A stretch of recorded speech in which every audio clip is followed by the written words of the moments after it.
105-year-old Beryl sat alone for 3 hours counting cars. She said it was to keep her brain moving. Over the course of a month, we conducted one-on-one sessions on social media use with 4 high-functioning elderly people.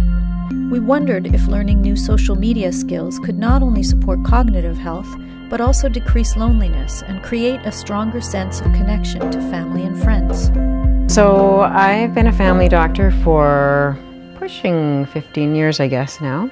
And bit by bit, sort of steadily, and by partly purposeful and partly by chance, sort of fell into working entirely in seniors' health, which I've done exclusively for the last, since probably 7 or 8 years. What do you dislike about computers? We won't get into that. No, I like it. The one thing I don't like is I forget the passwords. Well, I think the complexity has grown in the years that I've seen it. Very much so. And it seems to me everybody knows more than I do. Oh, join the crowd. Grandchildren they had computers when they were 3. There was a computer in the house. That's right.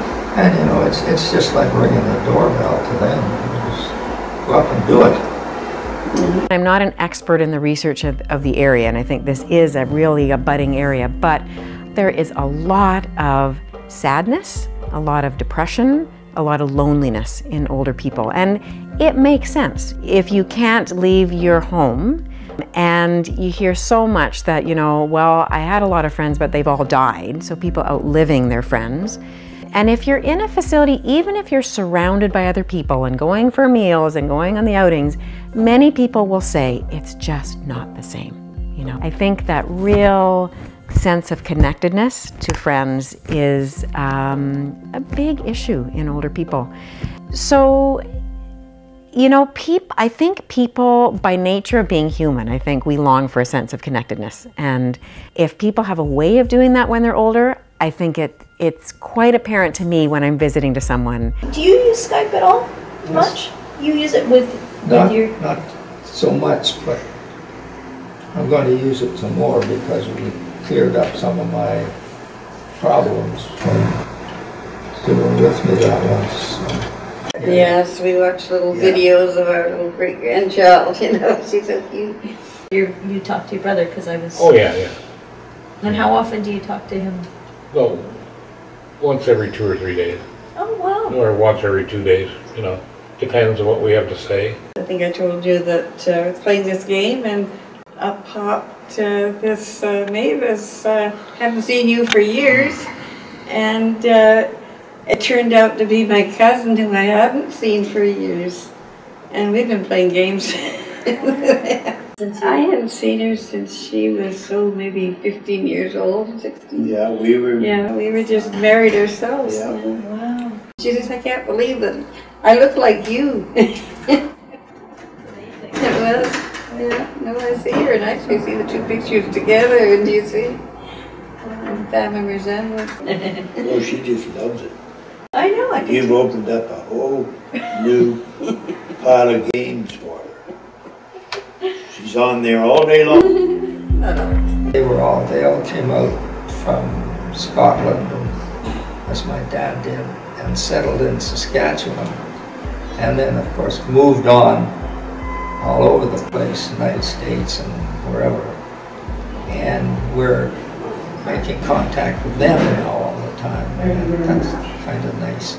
Not regularly, but Yeah, Facebook is very, very useful. Yeah. And you wouldn't sit down and write a letter. I think the computer has broadened my point of view. And kept me in touch with people I wouldn't be in touch with. Yeah, there's that point too. And I wasn't using Facebook hardly at all until you two came on the scene.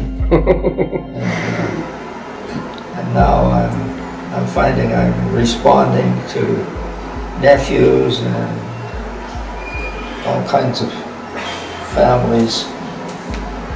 Here's this little 4-year-old sitting there. Grandma, you push this and you push that and it'll give you this. And That's what I say, Grandma, push the button.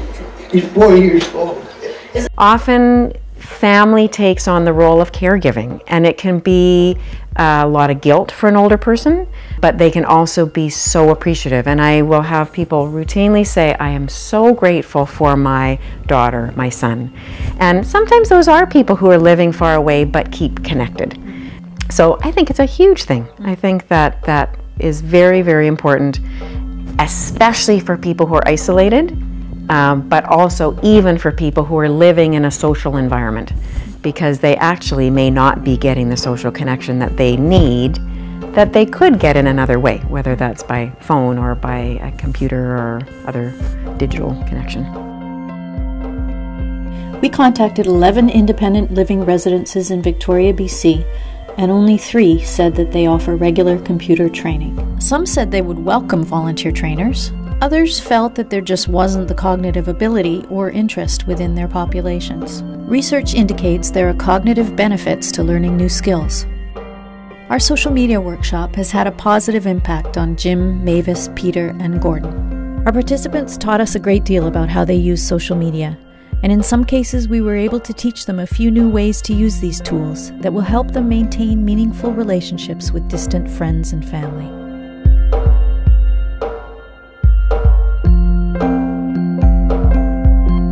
Do you remember when you had started using the computer? 1995.